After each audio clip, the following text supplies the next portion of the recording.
Muy buenos días.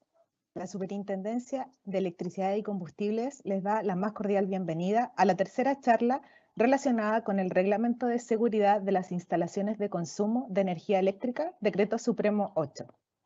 Las consultas pueden realizarlas a través del chat de consultas, habilitado para eso, ubicado al costado superior derecho, donde aparece el símbolo de preguntas.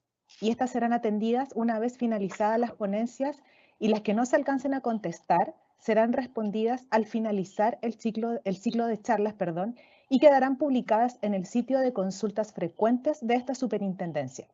Se compartirá también un link para responder una encuesta de satisfacción en el mismo chat al final de las presentaciones.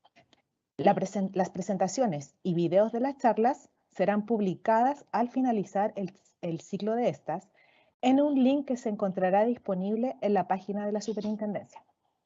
A continuación, saludamos a los expositores que hoy nos acompañan. Giselle Brancalis Fortunati, profesional del Departamento Técnico de Inspección de Electricidad. Javier Hernández Venegas, profesional de la Unidad de Energías Renovables y Electromovilidad. También saludamos a toda la ciudadanía que nos acompaña hoy. Ahora invitamos a Giselle Brancalis, profesional del Departamento Técnico de Inspección Eléctrica, para que comience su exposición del pliego técnico normativo RIC 7, instalaciones de equipos, y posteriormente del pliego técnico normativo RIC 8, sistemas de emergencia. Giselle, adelante, por favor. Muy buenos días. Muchas gracias, María Isabel, por esa presentación. Tal como lo indicaba Isa, hoy me toca la misión de dar inicio a la tercera charla y principalmente hoy veremos los pliegos normativos referentes a instalaciones de equipo y sistemas de emergencia y corte en punta. Como ustedes ya pueden ver, nosotros ya vimos la semana pasada todo lo que es la parte medular de lo que contiene nuestro reglamento de seguridad, la cual ahora viene todo lo que es la bajada hacia las instalaciones independientemente con sus características principales. Acá tenemos el esquema de los 19 pliegos normativos a la cual hacen referencia a lo que hoy en día se encuentran contenidos en nuestra normativa vigente, la norma 4. Por ejemplo, en el RIC 7 de instalaciones de equipo, hoy en día se encuentra contenido en el capítulo 12 y 13 de nuestra normativa. Por su lado, el pliego técnico número 8 se encuentra contenido en el pliego 14. Como objetivo, este pliego técnico tiene los requisitos, establecer los requisitos de seguridad que deban cumplir todas las instalaciones eléctricas de consumo del país al instalar estos equipos. El alcance y el campo de aplicación de este pliego técnico es en el ámbito que comprende tanto las instalaciones de consumo de baja tensión como de media tensión. Hace referencia principalmente a las normas técnicas IS que ustedes ven acá, que acá principalmente indican algunas que vamos a ver un poquito más adelante, referente a algunos motores, algunos condensadores. Principalmente son eso lo que ve estas normativas. Referente a la terminología, acá me gustaría hacer una pausa porque, bueno, como ustedes ya han visto más o menos, la metodología, o sea, la estructura de los pliegos en todas es la misma. El objetivo, el campo de aplicación, referencias normativas, terminología y posteriormente se ve lo que es en sí trata cada pliego técnico. Pero acá, la terminología es aplicable solamente al pliego técnico que la nombra, para que lo tengan presente. Principalmente este pliego técnico hace mención a la definición de accesible, y accesible hace bajada también para accesible hacia las canalizaciones y a los equipos. Accesorio, aislación, carga, también hace carga no lineal y lineal, circuito, equipos. Acá en equipos hace también diferenciación entre equipos a prueba de sepulcadura, a prueba de agua, etc. De falla también hace diferenciación entre distintos tipos de falla, entre otras terminologías que describe también este pliego técnico. Por su parte, como conceptos generales, tenemos básicamente lo mismo que hoy en día nos señala el 1201 de nuestra norma actual, que indica que como instalación se considera como instalación de fuerza a toda aquella instalación en que la energía eléctrica se use preferentemente para obtener energía mecánica y o para intervenir algún tipo de proceso productivo industrial. Las canalizaciones se tienen que hacer teniendo en consideración lo que indique el pliego técnico, número 4, obviamente teniendo en consideración tanto las características del ambiente como las propias de la instalación. Por su parte, los tableros o los centros de control de motores se tienen que construir e instalar de acuerdo a los requisitos que establece el pliego técnico número 2 de tableros eléctricos. Como exigencia para los equipos de fuerza establece, que está contenido en el 1202 de nuestra norma actual, establece dos requisitos que son nuevos, que nos señala que los motores deben cumplir con las normas de seguridad y para esto deben cumplir con los protocolos que están definidos dentro de nuestra superintendencia. Y si no existiese algún protocolo, deben cumplir con lo establecido en las normas IEC 634.1, la 634.5 y la 634.8. Por su parte, también el instalador responsable de la instalación deberá entregar al usuario la información que le sea aplicable de esta siguiente lista, que es una lista más o menos de 20 características que principalmente son las propias que trae cada motor o máquina. Por ejemplo, corriente de arranque, número de serie de la máquina, año de fabricación, las temperaturas ambiente visibles, la masa total que pesa el equipo, el torque, etc. Y también tienen que indicar cuál sea aplicable de estas que siguen. Por ejemplo, la clase de régimen nominal de tensión, si es un intervalo de tensión A y B, debe determinar, etc. Lo que le sea aplicable a la máquina, tienen que entregárselo al usuario. Siguiendo con las condiciones de instalaciones de los motores, estos se deben instalar en un ambiente a la cual permita una adecuada ventilación y también que sea factible un mantenimiento de fácil acceso y teniendo en consideración las recomendaciones que realice el fabricante. Además, estos equipos deben estar instalados sobre soportes antivibratorios o sistemas también de aislación acústica. Los motores que se encuentren instalados en ambiente a la cual existiese polvo o fibras en suspensión a la cual pueden quedar depositados sobre estos equipos, deben realizarse e instalarse en conformidad del pliego número 12, que es el de instalaciones de ambientes explosivos, que lo veremos el jueves. Queda estrictamente prohibido la utilización de motores abiertos en lugares accesibles tanto a personas como para animales. La capacidad de la máquina se debe calcular, obviamente, teniendo en consideración los metros, la corrección correcta de los metros sobre el nivel del mar, en la cual van a estar instalados estos equipos. Debe tener un sistema de parada de emergencia a todos los sistemas accionados por motores a los cuales implique riesgos mecánicos para las personas, como por ejemplo los juegos mecánicos. Las bandas, por su parte, las bandas transportadoras deberán instalarse sistemas de emergencia cada 20 metros. Los motores, tanto monofásico como trifásico, con corrientes nominales iguales o superiores a 3 amperes, deben tener un protector termomagnético y además un guardamotor. Las secciones mínimas tienen que ser de 2,5 milímetros en los conductores empleados para alimentar los motores fijos de potencia nominal superior a 3 HP. Respecto a las protecciones y comando de motores, es básicamente lo mismo que hoy en día tenemos en nuestra normativa, que acá les puse unos 3 puntos importantes, que los conductores, los motores y los aparatos de control de motores deben protegerse a sobrecalentamiento debido a sobrecargas. Los de régimen permanente superiores a 1 HP deberán protegerse contra sobrecargas mediante dispositivos de protección que responda a la corriente del motor. Y en los motores de varias velocidades, cada conexión de enrollado debe considerarse en forma independiente para los efectos de protección. Es lo mismo que hoy en día se encuentra en nuestra normativa.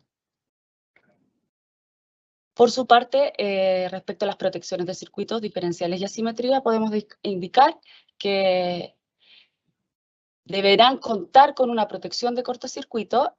Se puede también en grupos de motores que sean inferiores a 1 HP por motor, podrán tener una protección única, pero establece ciertas condiciones. Referente a las protecciones de los circuitos de estos motores, deberán tener dispositivos de protección que actúen sobre todos sus conductores activos. Y estos 3 puntos son lo nuevo que agrega este pliego técnico, que indica que los motores o cargas trifásicas que sean consideradas como críticas deberán incluir una protección asimetría, obligatoria, eso sí, para los motores de 5 HP o superior. Y también podrá ser como una protección, podrá ser solo una protección, eso sí que esté dentro del mismo tablero de comando. Estos deberán contar con un protector diferencial sí o sí. Y por su parte, los centros de control de motores deberán contar con las protecciones de sobretensión permanente basados en la norma UNE en 50550 y de sobretensiones transitorias en la norma IEC 62643-11. Referente a los partidores e interruptores, estos podrán tener sistemas de partida directa, indirecta y contención reducida. Ya se menciona lo que se entiende por cada una de ellas, que es lo mismo que hoy en día tenemos en la norma. Las empresas distribuidoras, acá es algo puntual que les quise destacar. Las empresas distribuidoras, fijarán la potencia máxima de los motores alimentados desde los empalmes en baja tensión, que podrán tener una partida directa, de modo de lograr que la corriente de partida no produzca ningún tipo de perturbación al funcionamiento de las instalaciones vecinas. Sin embargo, esta potencia máxima de los motores no podrá ser inferior a 3 kilowatts. Por su parte, las instalaciones que están conectadas a los empalmes media tensión y que cuentan con motores cuya potencia sea superior a 3 kilowatts, el instalador que está a cargo del proyecto con común acuerdo, se tendrá que poner en conocimiento con la empresa distribuidora para determinar la potencia máxima del motor que pueda ser en partida directa y que la función y la capacidad nominal y otras características de transporte que las alimente y que obviamente no interfieran en el funcionamiento de las instalaciones vecinas. Acá, referente a estos últimos 2 puntos, agrega la norma que si no llegan a acuerdo, puede venir acá el instalador puede venir a hacer un reclamo a la superintendencia y ampararse en el artículo 3 de la ley 18.410 de la superintendencia. ¿Ya? Acá también todo circuito deberá tener un interruptor que desconecte tanto al motor como a su partidor. Acá ya entramos en lo que es un punto totalmente nuevo que incluye nuestra normativa, que hace referencia a la instalación de los condensadores. Principalmente esto indica que todo condensador deberá contar con su placa característica típica, que es la que indica el año de fabricación, si tiene o no tiene líquido, y si no es o no es inflamable, la frecuencia, las tensiones nominales, etc. Además, estos condensadores deben ser instalados solamente para que sean accesibles a las personas autorizadas. Las carcasas que sean metálicas de estos condensadores deberán estar aterrizadas a tierra. y deberán ser conectados al sistema eléctrico a través de resistencias de inserción. Por su parte, los condensadores hasta 1000 volt nominal también establece requisitos que indica que tendrán medios tanto para la descarga de la energía almacenada. La tensión residual será reducida a 75 volt nominal a menos dentro de 3 minutos o a 50 a menos de los primeros 5 minutos a partir de su desconexión de la fuente de alimentación. Se desconecta de la alimentación dentro de los primeros 3 minutos a 50 volt y de los 5 minutos, perdón, de 75 volt y dentro de los 5 minutos 50 volt. Y la tensión residual no debe presentar ningún tipo de riesgo para el contacto directo con las personas, por ende tiene que haber algún tipo de señalética que indique esto. No se va a permitir utilizar ningún tipo manual para conectar y desconectar al circuito de descarga de dichos condensadores. Los conductores de estos condensadores no serán menor a 135% de la corriente nominal del condensador. En cada conductor activo de estos condensadores, de los bancos de condensadores, se debe instalar un medio de desconexión, como les indicaba, que debe cumplir con los siguientes requisitos. Dicho medio de desconexión tiene que abrir simultáneamente todos los conductores activos. Se permitirá que este medio de desconexión desconecte al condensador de la línea como una maniobra normal. Y la capacidad nominal del medio de desconexión no será menor al 135% de la corriente nominal del condensador. Por su parte, también establece ciertos tipos de cómo se deben instalar los condensadores superiores también a 1000 volt nominal. Para operar este tipo de condensadores, pueden ser accionados en grupo que cumplan los siguientes requisitos. Deben soportar continuamente el 135% de la corriente nominal de la instalación del condensador. Debe interrumpir la corriente tanto de carga máxima, continua del condensador, del banco condensador o de la instalación de los condensadores que sean desconectados como unidad. El soporte debe soportar la máxima corriente de arranque y también soportar las corrientes producidas por fallas de los condensadores en el lado del desconectador. Referente a las protecciones de sobrecorriente, se deben instalar un medio para detectar e interrumpir cualquier falla. Esto puede ser tanto individual como en grupos. Los condensadores que no lleven indicación de temperatura máxima admisible en su placa característica no van a poder ser instalados en ambientes que sean de 50 grados Celsius o superior. Y para la utilización de estos condensadores en lugares que estén sobre los 2000 metros sobre el nivel del mar, se tendrá que tener en consideración las recomendaciones que indique el fabricante o en su ausencia de estas, deberán cumplir con lo indicado en la norma IS 60831-1. Eso era por su parte los condensadores. Ahora nos vamos a lo que es la instalación de equipos de climatización. Hoy en día, contenido en el 1301 de la norma 4, que aquí en la norma dice equipos de calefacción, si es que no me equivoco. Bueno, estos equipos, la instalación sirve obviamente para que la energía eléctrica se use para variar la temperatura ambiental en el recinto.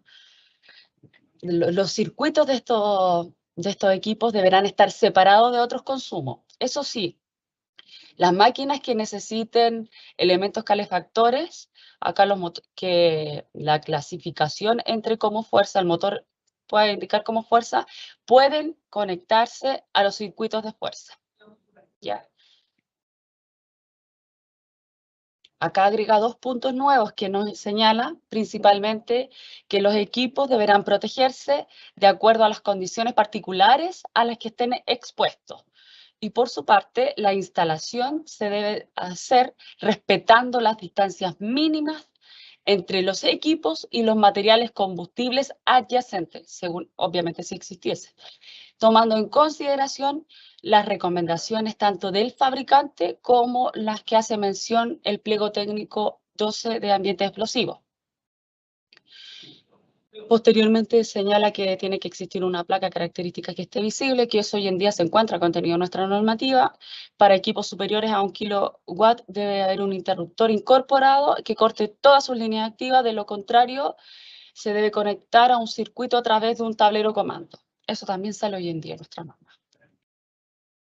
Referente a los circuitos, protecciones y comandos, los circuitos de enchufe para alimentar a 2 climatizadores podrán tener capacidades nominales ya sea de 16, 20, 25 o 32. Hoy en día en nuestra norma sale 15, 20, 25 y 30. Bueno, es un cambio breve, pero se modificó esto.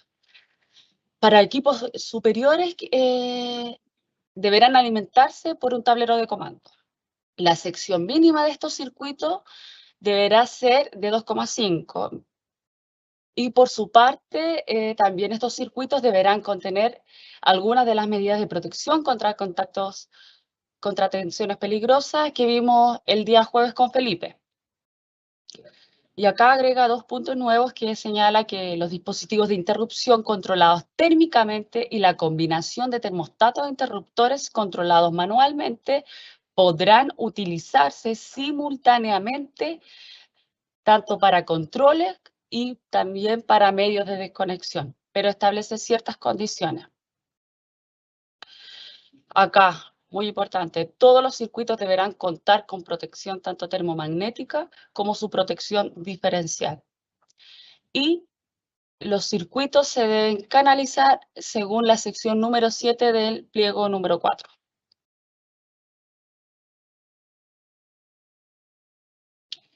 Agrega también aquí, siguiendo también obviamente con la instalación de equipos de climatización, acá hace mención a lo que es equipo de calentamiento eléctrico para tuberías y tanques. Ya hace la bajada ya directamente como por tipo de elemento que les mostraré a continuación. Bueno, estos equipos deben estar aprobados como adecuados para su uso si están preparados tanto para el entorno físico, químico y térmico. Además, obviamente, se tiene que tomar en consideración las recomendaciones que indique el fabricante para su instalación. Deberán también estar instalados de modo que queden protegidos contra los daños físicos a los cuales pudiesen estar expuestos. Las superficies externas que funcionen a 60 grados o superior deben estar protegidas y separadas térmicamente, aisladas para proteger, obviamente, a las personas al contacto. Y también se deberán instalar avisos de señalética de precaución a intervalos frecuentes a lo largo de la tubería o el tanque, para evitar el contacto con la persona que pueda sufrir algún tipo de quemadura. Por su parte, el elemento de calentamiento por resistencia, estos serán sujetos a la superficie que se quiera calentar por medios que no sean obviamente aislantes térmicos. Cuando se instalen en tuberías flexibles, deben tener la capacidad de flexión compatible con la tubería. Referente a los cables de alimentación, eso sí, los cables fríos y los conductores terminales de los calefactores de los elementos de resistencia deben ser adecuados a la temperatura a la cual van a estar expuestos. Y también se va a permitir que los conductores no calefactores puedan estar cubiertos por un aislante térmico. Y finalmente, el tema de calentamiento por impedancia, las superficies externas accesibles a la tubería o el tanque pueden ser calentadas, estarán físicamente protegidas, también separadas o térmicamente aisladas. Todo sistema de calentamiento por impedancia para tuberías y tanques, a la cual funcione a más de 24 volts, pero no a más de 50, debe ser puesto a tierra en los puntos designados que establezcan. Los conductores que estén conectados al secundario del transformador tendrán una capacidad de al menos 100% de la carga total de dicho calentador. Por su parte, el calentamiento por inducción, las bobinas que operan a tensiones que son superiores a 24 volts deben estar protegidas dentro de las cubiertas no metálicas o metálicas con ranuras en sitios tanto aislados para proteger obviamente a las personas. y referente a los caminos de parásitas, de estas deben ser conectadas equipotencialmente para evitar formación de arco. O sea, acá como resumen, podemos ver que prácticamente es lo mismo que hoy en día está contenido en nuestra normativa, hace salvedades importantes en relación al tema de seguridad. También agrégalo como lo vimos el tema de los condensadores, que básicamente es lo mismo que hoy en día se viene realizando en las instalaciones, y agrega este tema que hace la bajada respecto a las instalaciones de equipos de climatización. Eso es como resumen referente a este pliego de instalaciones de equipo. Por su parte, ahora vamos a ver lo que es el sistema de emergencia. Como objetivo, establece los requisitos que deben cumplir todos los sistemas de emergencia de instalaciones que estén dentro del país. El alcance y el campo de aplicación de esto es para todos los sistemas de emergencia que estén instalados en las instalaciones de consumo a lo largo del país, como les comentaba. Refiere a las normas IEC y algunas UNE que principalmente son de los equipos que se utilizan en dichos sistemas de emergencia, como son las UPS, algunas baterías. Eso es principalmente. Terminología define iluminación, que se entiende por iluminación de seguridad, iluminación de evacuación, la iluminación de antipánico, iluminación de zonas de trabajo riesgoso, señaléticas de seguridad, entre otro tipo de terminologías. Bueno, estos sistemas de emergencia están destinados a suministrar iluminación, fuerza o ambos a los equipos y áreas designadas en el caso de que falle el suministro de energía desde la red pública o en el caso de algún tipo de accidente de elementos previstos para suministrar, distribuir y controlar la iluminación y fuerza esenciales para la seguridad de la vida humana. ¿Quiénes deben tener estos tipos de sistemas de emergencia? ¿Qué tipos de recintos? Bueno, acá entran todos los recintos asistenciales, llámese hospitales, clínicas, CEFAM, consultorios, todos los asistenciales. Por su parte, también los recintos educacionales, liceos, universidades, etcétera. Hoteles, teatros, cines, aeropuertos, recintos deportivos, bares, cafeterías, los edificios que contengan de 5 pisos o más, los estacionamientos cerrados y los cubiertos que cuenten con más de 5 estacionamientos, entre otros. Por su parte también entran en esta categoría las autopistas y también las electrolineras y los procesos industriales a cualquier tipo de interrupción accidental pueda comprometer la seguridad de las personas.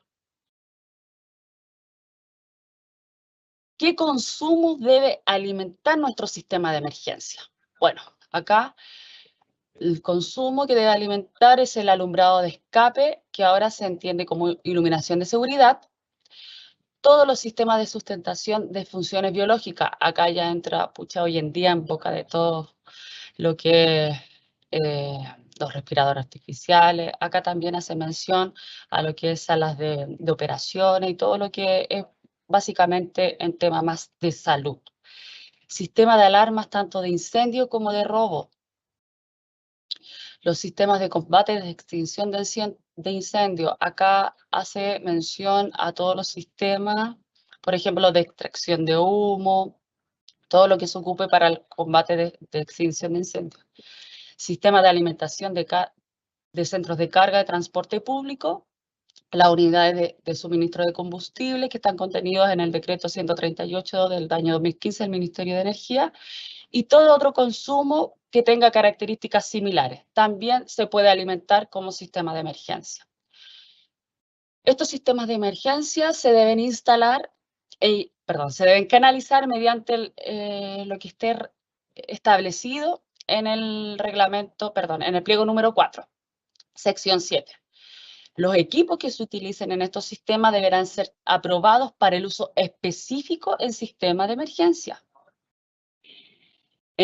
Tanto en el empalme como en el tablero se debe colocar una placa visiblemente con una placa que indique que esta instalación cuenta con un sistema de emergencia, y además de esa placa debe indicar el procedimiento a la cual se debe desconectar este sistema de emergencia en caso de cualquier tipo de siniestro. Para edificaciones de más de 5 pisos deberá instalarse un sistema de control a distancia, que esto tiene que estar tanto en la recepción o en la consejería, y se debe hacer en relación a lo que indica el punto 675 del pliego 2, que aquí básicamente es que dice que tiene que haber un botón que haga como un paro de emergencia, para que se entienda, que desconecte este sistema de emergencia ante cualquier tipo de siniestro. Estos sistemas de emergencia deben ser periódicamente probados, y estas pruebas en ningún caso pueden superar el año. Y además debe existir un registro de esas pruebas y estar disponibles en caso de alguna fiscalización de la superintendencia. Acá vamos a la clasificación de los sistemas de emergencia contenido en el 14.2 de la norma 4. Pero esto es nuevo, esta es una nueva clasificación. Como grupo 0, acá entran todos los que alimentan consumos que no toleran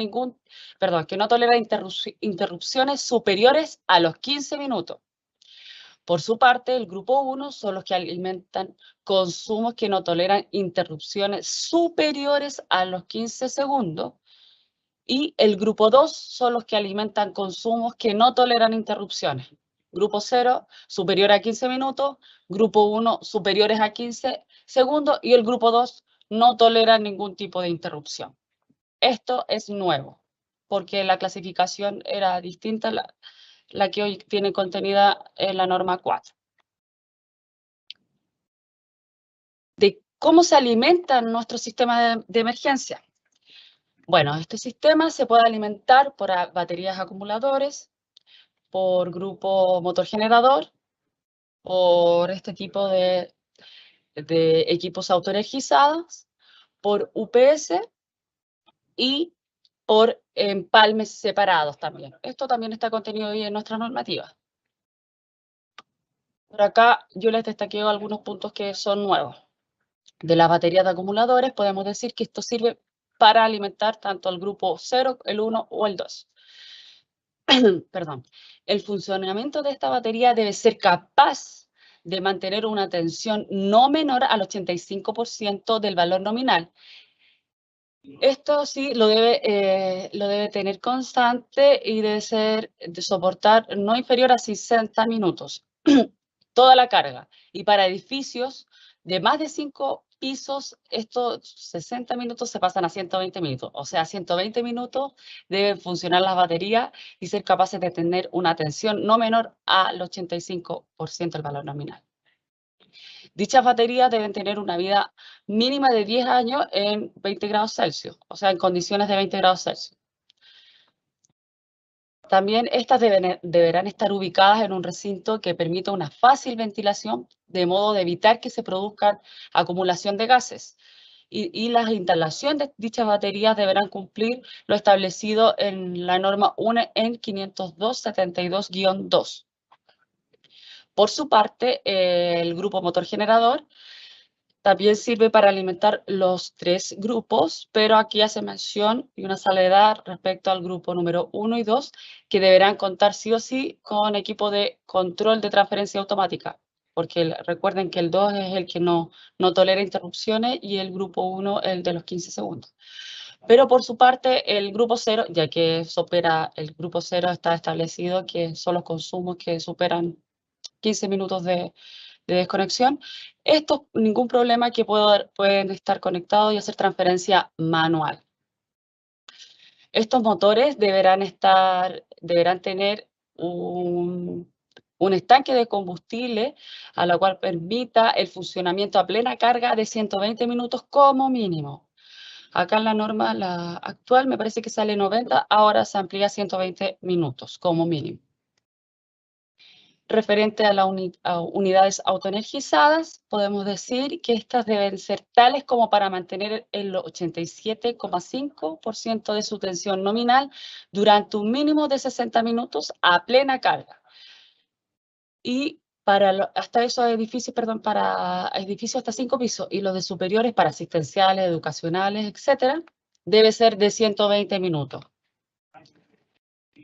Las unidades de potencia sin interrupción, más conocidas como UPS, estas deberán cumplir con el protocolo de análisis y ensayo que se establezca en esta superintendencia o en caso de que no existiese, deben cumplir con la norma IS 62040-1, 2, 3 y 4. También estos equipos sirven para alimentar los consumos de los grupos 0, 1 y 2. Y además debe indicar el mínimo de tiempo de espera del mantenimiento de dicha UPS.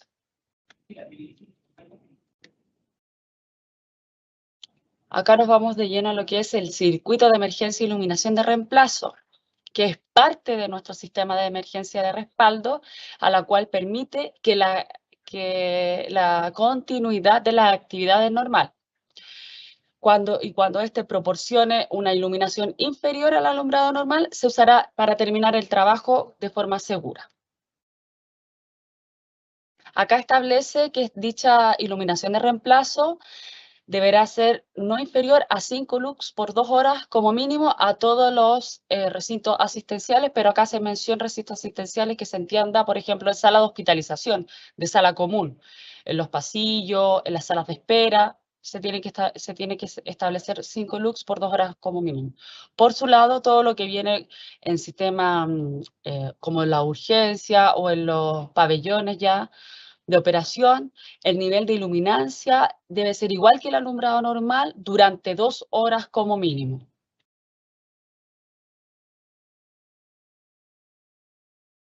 Dichos circuitos deberán ser construidos con canalizaciones que sean retardantes a la llama, no propagadoras de esta, y a su vez deben estar libres de gases tóxicos y halógenos. Y los conductores que se deben utilizar son los que revisamos la semana pasada con Julio, que estos conductores son nuevos. Por ejemplo, acá indica servicio de seguridad, alumbrado de emergencia con unidades autoenergizadas, se deberá usar el tipo de cable RC1-K.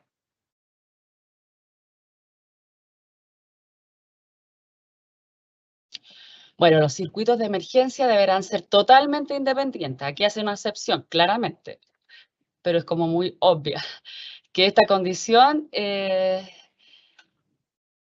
exceptúa de esta condición a todas las instalaciones cuya fuente de alimentación está destinada y dimensionada para suplir la carga total de la instalación. Estos circuitos de emergencia no deben pasar por zonas que estén expuestas a riesgo de explosión.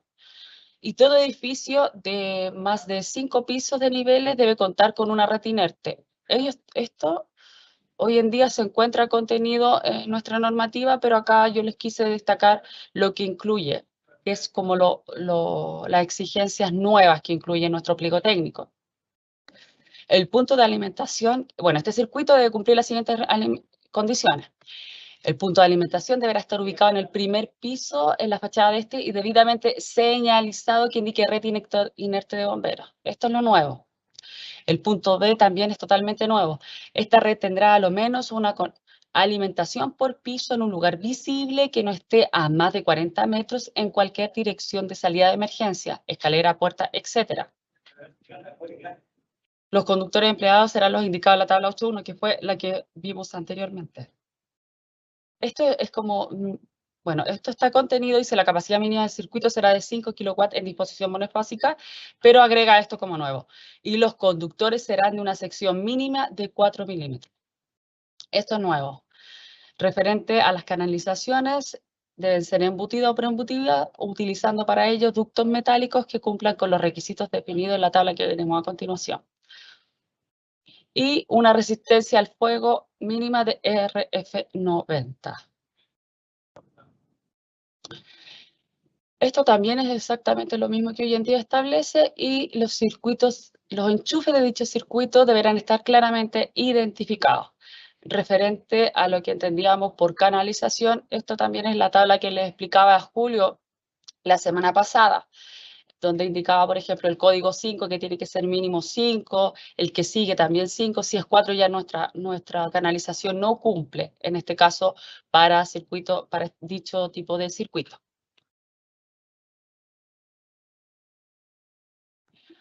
Seguimos con la iluminación de seguridad. Bueno, esta iluminación de seguridad es básicamente para facilitar y proporcionar vías de seguridad de escape de manera fácil y que sea sin posibilidad de confusiones, o sea, de evacuar lo más rápido posible. ¿Dónde se deben instalar estas iluminaciones de seguridad? La iluminación se debe instalar sobre cada puerta de salida de emergencia, que se denomina iluminación de evacuación. Cerca de las escaleras, iluminación antipánico. Cerca de cada cambio de nivel, iluminación de evacuación. En todo cambio de dirección de vía de escape, iluminación antipánico. Al exterior de edificios, iluminación de evacuación. Donde se ubican las cajas de empalme, iluminación de antipánico. Y finalmente también quería aquí destacarles que también hace mención a la tabla contenida hoy en 1126, que es exactamente lo mismo que sale en nuestra normativa, solamente que acá se hace unas pequeñas modificaciones a la autonomía. ¿Se acuerdan que yo recién les mostré unas clasificaciones? Claro. Por ejemplo, en tipo de iluminación de evacuación, la iluminancia debe ser de un lux, la reacción mínima y la autonomía sale detallada, y el tiempo de recuperación y el rendimiento de la lámpara. Eso es principalmente lo que refiere el pliego técnico número 8 del sistema de emergencia. Como ustedes pueden ver, básicamente es lo mismo que hoy en día tenemos en nuestra normativa, haciendo, obviamente, rescatando y mejorando algunos sistemas de seguridad e incorporando. Eso es todo por mi parte, espero que les haya gustado. Traté de destacar los cambios más importantes, bueno, de hecho incluye casi todos los cambios que traen estos nuevos pliegos técnicos. Eso, muchas gracias por su audiencia. María Isabel. Gracias, Giselle. Bueno, te agradecemos las presentaciones. Continuamos con las exposiciones e invitamos a Javier Hernández, profesional de la Unidad de Energías Renovables y Electromovilidad, para que nos presente el pliego técnico normativo RIC 9, Sistemas de Autogeneración. Javier, adelante, por favor. Muchas gracias, María Isabel. Sí, ahí está. Perfecto. Bueno, primero que todo, muy buenos días a todos, ¿cierto? Mi nombre es Javier Hernández, trabajo en la Unidad de Energías Renovables, como dijo María Isabel, ¿cierto? Y el día de hoy vamos a tocar el pliego técnico RIC número 9, que tiene que ver con los sistemas de autogeneración.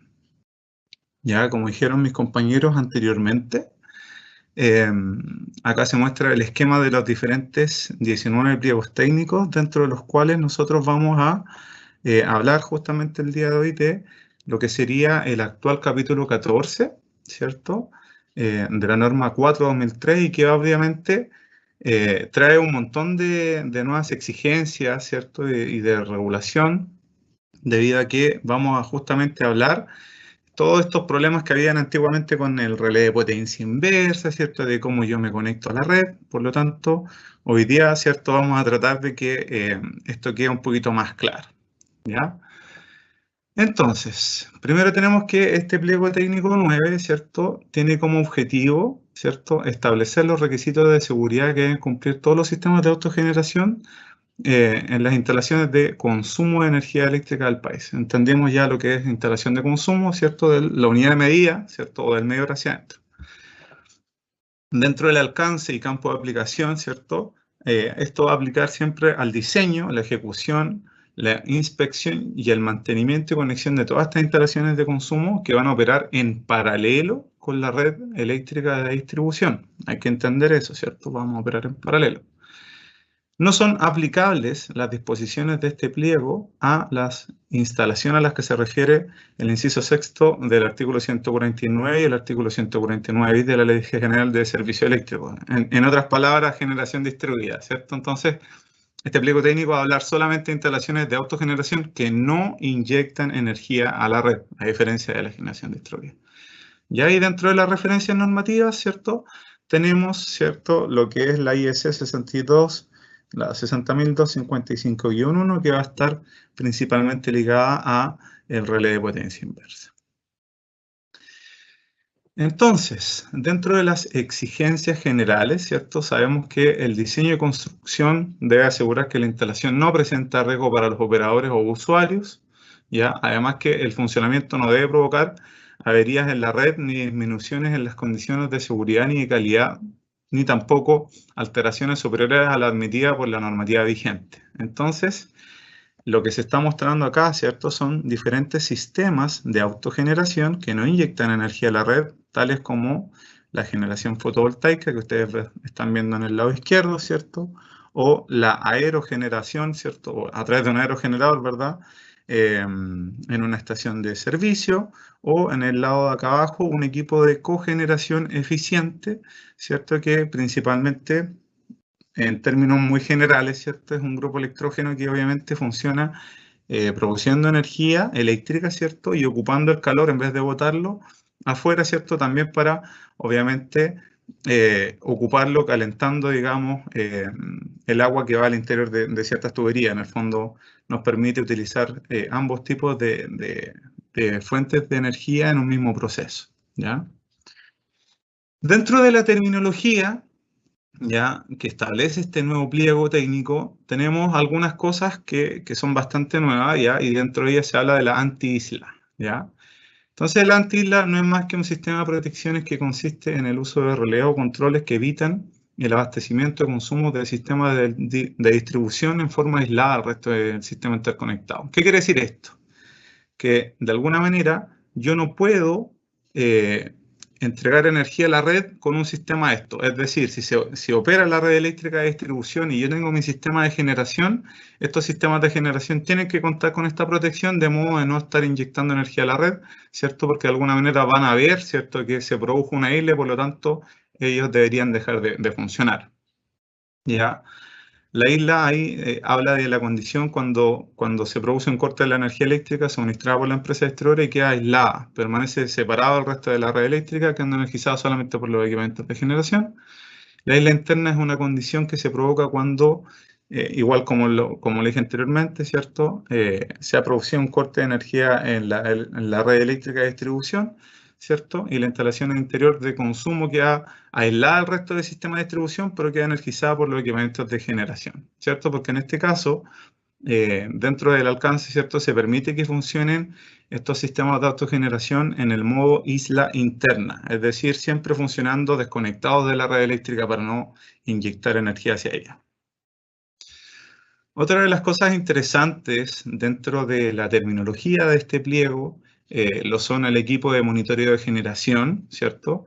Que en este caso, vamos a ver más adelante, que se exige para instalaciones cuya capacidad es mayor a los 30 kilowatts de potencia instalada, ¿cierto? También tenemos los equipos de monitoreo de inyección, que son una parte fundamental, debido a que va a estar destinado de manera exclusiva al sistema de limitación de inyecciones, ¿cierto? Más adelante también lo vamos a complementar. ¿Ya? Por otro lado, tenemos el interruptor de acoplamiento, ya que es la imagen derecha inferior que ustedes están viendo acá, que no es más que un dispositivo de protección con capacidad de apertura bajo corrientes de carga y de cortocircuito, ¿cierto? Es capaz de abrir, ¿cierto?, este circuito incluso en condiciones de falla o operación normal, y el cual se compone de dos dispositivos eléctricos de desconexión conectados en serie, como en el caso de acá se ven dos contactores más robustos, ¿cierto? Y en el lado de acá arriba tenemos la protección RI, ¿ya?, que es una protección que actúa sobre el interruptor de acoplamiento que está acá abajito, cuando al menos un valor de operación del sistema de distribución se encuentra fuera del rango de ajuste de esta protección, entendiendo que, obviamente, acá hablamos de los valores de tensión y de frecuencia, ¿ya? Además, esta protección RI, como se indica acá, vamos a verlo más adelante, ya en este pliego se habla de la protección RI centralizada y también de la protección RI complementaria. ¿Ya? Entonces lo que se habla acá es que obviamente esta protección pudiese estar integrada en un inversor o puede ser externa al inversor. Dentro de las terminologías que también tenemos en este pliego está la potencia nominal del generador, ¿cierto? De este equipo, que va a ser la sumatoria de las potencias máximas de la unidad generadora. Tenemos la protección de potencia inversa, que es el elemento de protección que funciona sobre un valor deseado de potencia en una dirección dada o sobre la inversión de potencia. Ya es el que de alguna manera va a decir, oye, está pasando un electrón hacia la red, tienes que cortar el sistema de autogeneración o la instalación de consumo, lo cual vamos a ver en función de las capacidades de potencia instalada y también de los tipos de condiciones que se pueden producir en función de cómo conectamos nuestro sistema de autogeneración a una instalación de consumo, ¿ya? Por otro lado, tenemos los sistemas de autogeneración, que es como lo que se define, digamos, en este pliego, y es principalmente sistemas de generación de energía eléctrica destinados a suministrar el consumo local del recinto o el equipamiento que se encuentra ubicado bajo la tuición y responsabilidad de su dueño o usuario, con independencia o con posibilidad de funcionamiento en paralelo con la red de distribución. ¿Ya? Entonces hay que tener eso también presente. Ya para ir finalizando lo que es la terminología, porque yo traté de ir poniendo como los conceptos que son nuevos, ¿cierto? O los que pudieran generar un poco de duda, ¿cierto? Que los vamos a ir explicando en función de cómo vayamos avanzando en esta presentación. Otra de las cosas importantes acá es el sistema de control de inyección cero, ¿ya? Este es un sistema de control dinámico de potencia conformado por dispositivos eléctricos y o electrónicos que impiden la inyección de potencia a la red pública a través de la modulación de la generación para corregir la diferencia entre la potencia generada y la potencia consumida en la instalación. También tenemos estos conceptos que se trajeron acá del actual capítulo 14 de la norma 4/2003, ¿cierto? En el cual se habla de los sistemas de transferencia abierta, en el cual un sistema de transferencia abierta es el estado de operación en el cual el traspaso de consumo desde la red de distribución pública al sistema de generación se realiza sin interconexión eléctrica entre ambos sistemas, mientras que tenemos un sistema de transferencia cerrada, el cual es el estado de operación en el cual el sistema de generación y la red pública permanecen interconectados en sincronismo en forma momentánea o permanente. En términos simples, ¿cierto? Castellanizando un poquito esto, los sistemas de transferencia cerrada son aquellos donde tenemos, por ejemplo, los sistemas de generación fotovoltaica, ¿cierto? Donde yo ahí estoy interconectado con la red, ¿cierto? Y puedo permanecer en sincronismo. Mientras que los de transferencia abierta yo voy a tener que ir, desconectar la red, ¿cierto? Para poder volver a conectar mi equipamiento de generación, ¿ya? Y también tenemos el tablero de punto de conexión, ¿cierto? Que es un tablero nuevo que no existía en las instalaciones de consumo y que va a estar principalmente enfocado en albergar, ¿cierto? Todas estas protecciones nuevas de las que hemos estado hablando. Llámese protección RI, interruptor acoplamiento, relé de potencia inversa, según corresponde en función de la potencia que tenga nuestro equipamiento de autogeneración. Entonces, sigamos. Dentro de las exigencias generales quise hacer una especie de resumen, ya como para que en el fondo tengan una receta de cocina en el cual les permita a ustedes saber qué es lo que deberían tener para poder cumplir con ello. Entonces, tenemos la letra A. Las instalaciones eléctricas de un sistema de autogeneración no deberán mantener tensión en la línea de distribución ni dar origen a condiciones peligrosas de trabajo para el personal del mantenimiento y explotación de la red de distribución. ¿Qué quiere decir esto? Hay que recordar que los sistemas de autogeneración, ¿cierto?, pueden estar funcionando en paralelo con la red, ¿ya? Entonces, lo que se busca, ¿cierto?, es evitar que haya un electrón que vaya hacia la red, por eso que existen estas protecciones de potencia inversa y estos equipos de limitación de inyección o equipos de inyección cero, ¿cierto?, con el fin de que no vaya a ser que haya algún operario de la red eléctrica distribuidora realizando un mantenimiento, ¿cierto?, y obviamente esa línea queda energizada por este equipamiento de autogeneración, que puede estar conectado de manera irregular, lo cual también se viene a atacar, digamos, en este pliego técnico 9. Entonces, eso es un poquito como para que se entienda. No es que seamos majaderos con el tema de que no puedo tener un sistema de autogeneración, si al final lo que se busca es principalmente no entregar esa energía a la red, ¿ya? Por otro lado, la potencia máxima de los sistemas de autogeneración no podrá ser superior a la capacidad del empalme, ¿ya? Entonces, obviamente, yo voy a estar limitado con estos sistemas de autogeneración, ¿ya? Pero a diferencia de la generación distribuida, donde yo tengo un límite, que son los 300 kilos, acá me veo limitado por la capacidad del empalme. Entonces, podría yo, por ejemplo, tener un hospital, por así decirlo, ¿cierto?, donde tengo un consumo, ¿cierto?, un empalme de, no sé, 3 megas, y podría eventualmente incluso yo tener un sistema de autogeneración de hasta 3 megas, ¿ya? Por otro lado, previo a la ejecución de un sistema de autogeneración, ¿cierto?, se deberá solicitar el informe de condiciones previas o factibilidad técnica de suministro ante la empresa distribuidora definida en el artículo 5.3 de la norma técnica de distribución. ¿Qué quiere decir esto? Y acá por eso puse este formulario de solicitud de factibilidad técnica, ¿ya?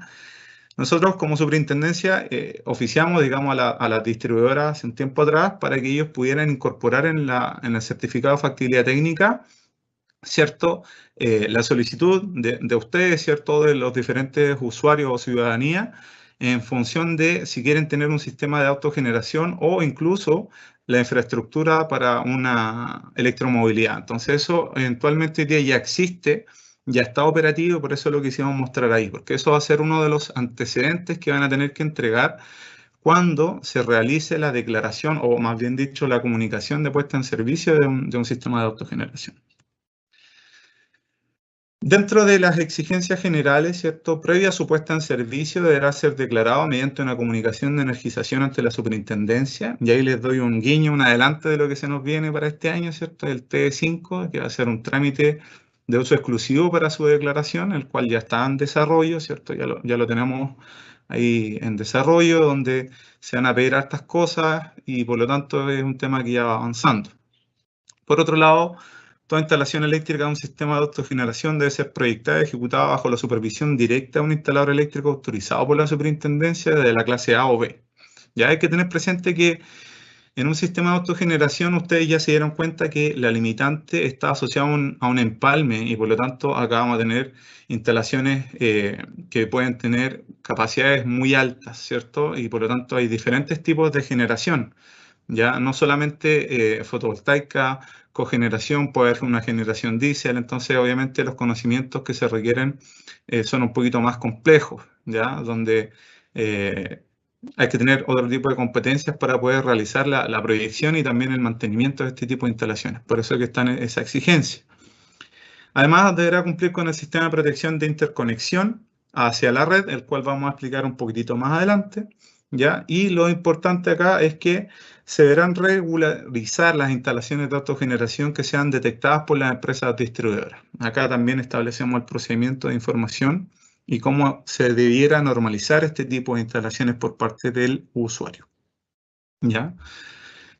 Todas aquellas materias relativas al diseño, construcción, mantenimiento, reparación, modificación, inspección, fabricación, ¿cierto? Todo lo que está escrito ahí, se establecerán en conformidad con las instrucciones técnicas de carácter general que emita la superintendencia para tales efectos.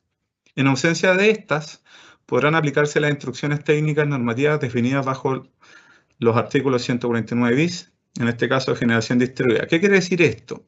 Que de alguna manera, si yo quisiera, por ejemplo, tener un sistema de autogeneración que no inyecta energía a la red a través de un sistema fotovoltaico, ¿cierto? Yo podría entonces ocupar, en ausencia de la instrucción técnica general, el RGR 02/2020, ¿ya? O lo mismo con un sistema eólico, ¿ya? Eso es lo que quiere decir principalmente.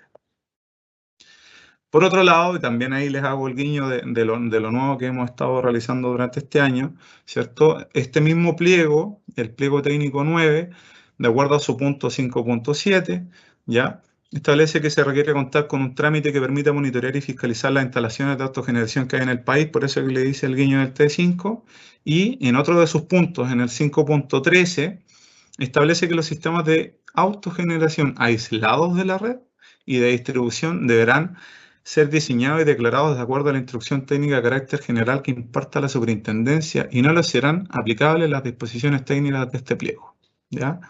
Por eso pusimos ahí en esta imagen del lado derecho la instrucción técnica general RIC 9.1/2021, que es la que está recién sacadita del horno, ¿cierto? Entró en vigencia durante este mes, en mayo de este año, y es el que va a regular las instalaciones de autogeneración que están aisladas de la red eléctrica, específicamente sistemas fotovoltaicos aislados. Por eso es que se muestra la imagen ahí abajo. ¿Ya? Esas son otras de las novedades que trae también parte de este pliego. Por otro lado, ahora vamos a hablar la detección de los sistemas de autogeneración de manera irregular. ¿Ya? Entonces acá se establecen ciertos procedimientos, ¿ya? Exigencias para usuarios como también para la empresa eléctrica distribuidora. Es un poquito engorroso, pero lo vamos a tratar de explicar de manera bastante simple. 5.18.1. ¿Ya? Se notificará al usuario en forma inmediata con copia de la superintendencia, indicándole que debe dejar de operar dicho sistema y le informará que debe proceder con la normalización en un plazo no superior a 60 días hábiles. Esa es como la exigencia que debe tener la empresa eléctrica distribuidora cuando detecta una instalación de autogeneración de modo irregular.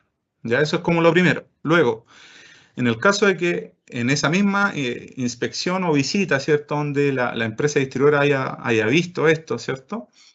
En el caso de que este usuario cuente con un medidor electromecánico o un medidor unidireccional, se deberá cambiar este medidor en forma inmediata a un medidor bidireccional que cumpla las exigencias de la sección número 8 de este pliego, que es donde se habla principalmente, y vamos a ver más adelante, de los anexos técnicos de la norma técnica de distribución. Pero en estricto rigor, se busca que si hay un medidor que está en una instalación irregular, sea cambiado inmediatamente con el fin de que, obviamente, puede que no esté realizando una correcta medición de los consumos, ¿cierto? Y por lo tanto, podría estar incluso girando al revés. Por lo tanto, ahí lo que se busca es también, aparte de cambiar el medidor, ¿cierto?, auditar que no existan inyecciones de energía a la red que pongan en peligro la operación de la red. ¿Ya? Por otro lado, en el caso de que la empresa distribuidora detecte que el sistema de autogeneración irregular inyecta energía cuando la red o el empalme del cliente queda sin suministro, es decir, él hace la prueba botando el disjuntor o la protección general que está en la unidad de medida o el medidor, ¿cierto? En ese caso, la empresa deberá contar en forma inmediata el suministro eléctrico de energía de la instalación y notificar a la superintendencia aportando los antecedentes que acrediten el hecho, ¿cierto? Porque eso es bastante grave, ¿cierto?, de que yo esté inyectando energía a la red. Ahora, 5.18.4. En el caso de transcurrido el plazo indicado en 5.18.1, ¿cierto? ¿Se acuerdan que hablamos de los 60 días? Entonces la distribuidora vio, dijo, hay una instalación irregular, tiene 60 días. Acá viene a decir que si no se normalizó la instalación o no se acordó con la empresa distribuidora un nuevo plazo para normalizar, la empresa deberá denunciar esto a la superintendencia aportando todos los antecedentes, ¿cierto?, que permitan acreditar la denuncia ante la superintendencia, incluso enviando una copia al usuario. Entonces, en el fondo es como, mira, te dije 60 días, no lo hiciste, ok, vuelvo a decirle a la superintendencia y te pongo a ti en copia. 5.18.5. En los casos en que la distribuidora detecte que el medidor bidireccional registra inyecciones después de la notificación, deberá denunciar nuevamente esto a la empresa, pero acuérdense, primero vimos un medidor que era unidireccional, le pidió que se cambiara, se le dijo que normalizara, se le dio 60 días y luego de eso, la empresa distribuidora detectó que incluso habiendo un medidor bidireccional, ¿cierto?, cuando se le pidió al usuario que no inyectara, este sigue inyectando, entonces ahí la empresa vuelve a denunciar esto y adjuntando la denuncia presentada a la superintendencia, indicándole que no puede operar su sistema y en caso de hacerlo podrá proceder el corte de suministro, ¿ya? En los casos que el usuario no acate lo indicado en los puntos anteriores, ¿cierto?, la empresa detecte por tercera vez inyecciones a la red, deberá denunciar por escrito esto a la SEC, informando de la fecha en la que procederá el corte de suministro. Esa es como la parte final, ¿cierto? Entonces, de alguna manera, igual el usuario tiene como misión, ¿cierto?, esto de respetar, digamos, la no inyección de energía a la red, porque eso puede ser bastante peligroso. Entonces, de alguna manera, el 5.18.7 establece que cuando se acredite, ¿cierto?, su normalización de estos sistemas irregulares, ¿cierto?, se debe presentar un nuevo certificado de inscripción de comunicación de energización a la superintendencia, donde la distribuidora va a reponer el servicio dentro de las 24 horas siguientes, ¿ya? Como establece ahí, presentando un nuevo certificado de inscripción de comunicación de energización, porque el usuario va va a decir si es un sistema de autogeneración o si va a ser un sistema que se acoja a la ley de generación distribuida. Él va a tener que ver ahí qué tipo de certificado es el que le solicita al instalador. ¿Ya? Luego pasamos a los medidores, que está muy relacionado con el tema anterior. ¿Ya? Las instalaciones que cuenten con sistemas de autogeneración con capacidad de funcionamiento en paralelo, ya con la red de distribución, deberán cumplir los artículos 5 y 19 de la norma técnica de distribución, ¿ya? Y contar con un equipo de medida que cumpla el 4.1 del anexo técnico de los sistemas de medición, el cual deberá ser implementado por la empresa distribuidora en conformidad al artículo 6.11 de la norma técnica de distribución. Voy a explicar esto en todo caso, porque como que hay mucho texto ahí, mucha referencia a normas técnicas que son un poquito complejas de entender, pero básicamente lo que se dice es que, bueno, tiene que haber un medidor, un equipo de medida, ¿cierto?, que cumpla con los sistemas de medición, monitoreo y control que establece la norma técnica de distribución y que de alguna manera es la empresa eléctrica distribuidora la que tiene la función y la obligatoriedad de implementar este sistema de medición, monitoreo y control más el equipamiento o la unidad de medida, ¿ya? Entonces, eso es lo que quiere decir todo ese texto. Además, estos sistemas deben ser capaces de generar alertas, ¿cierto? Generar alertas cuando se produzcan inyecciones de energía a la red no autorizada, ¿ya? Porque en este caso la empresa eléctrica es la que va a estar monitoreando esta alerta y en caso de detectar clientes que inyecten energía a la red deberá notificar al usuario como hablamos anteriormente, ¿ya? Por otro lado, todo sistema de autogeneración con una potencia instalada superior a los 30 kilos deberá contar con un equipamiento de monitoreo de generación que sea capaz de registrar exclusivamente la generación, ya el cual deberá quedar montado en el tablero de distribución del equipamiento de autogeneración y claramente rotulado. ¿Qué quiere decir eso? Que independiente de la unidad de medida o el medidor que tiene la empresa distribuidora para la facturación, ¿cierto? Ya, yo muy cercano a él debiera tener un medidor de uso exclusivo del sistema de generación. Ya hay que recordar que de alguna manera yo necesito saber cuánto es lo que estoy generando, ¿cierto? Y si de alguna manera pudiera haber algún problema con el factor de potencia, ¿cierto? Ese equipo de medición nos va a poder ayudar, ¿cierto? A ver si ese factor o ese mal factor de potencia lo está asociando a esta generación que eventualmente no se puede, ¿cierto? O puede prestar apoyo frente a ese tipo de problemas. Dentro de lo que es la operación del equipo de generación, ¿cierto? Los sistemas de autogeneración que funcionan en modo isla interna deberán contar con un sistema de transferencia abierta, que fue lo que hablamos inicialmente, ¿cierto? Al principio de este pliego, que permita operar el sistema una vez que se desconecte la red de distribución, ¿ya? Esta nueva operación de sistemas de autogeneración en modo isla interna se realizará mediante el sistema de transferencia abierta, que asegura que en ningún momento existirá conexión con la red de distribución mientras se encuentre operando en este modo. Ya acuérdense que la finalidad de esto va a ser siempre no inyectar energía a la red. Ya, por otro lado, también se establece que la conexión o reconexión de los equipamientos de generación a la red de distribución solo puede ocurrir, ¿ya? Solo puede ocurrir, por eso lo destaqué, si el equipo de generación establece que la tensión y frecuencia de la red están dentro del rango de tolerancia, como lo establece el artículo 5.16 de la norma técnica de equipamiento de generación o la norma técnica de net billing, donde ahí se establecen cuáles son los valores de tensión máximos mínimos, ¿cierto? Y de frecuencia máximo es mínimo. Lo que viene a decir es que, oye, ojo, tú vas a tener una protección RI que va a estar monitoreando cómo se comporta la red eléctrica de distribución. Por lo tanto, ¿cierto? En función de cómo ella se comporte, tú te vas a conectar, te vas a desconectar o te vas a reconectar. Eso es lo que viene a decir principalmente, ¿ya? Por otro lado, los propietarios de sistemas de autogeneración cuya potencia instalada sea superior a 300 kilowatts, ¿ya? Deben designar un responsable técnico, el que deberá contar con conocimiento técnico sobre la conexión, operación y mantenimiento de la instalación de autogeneración. Ese también es uno de los requisitos que viene a detallar acá, de que va a haber un responsable en el fondo de estar viendo las coordinaciones, los mantenimientos, ¿cierto? Y las modificaciones o reparaciones que haya que realizar. Ahora vamos a hablar un poquitito de la conexión para equipos de generación sincrónicos y asincrónicos, ¿ya? Entonces, lo primero es un sistema de autogeneración que no se basa en tecnologías con convertidores estáticos, ¿cierto? El inversor.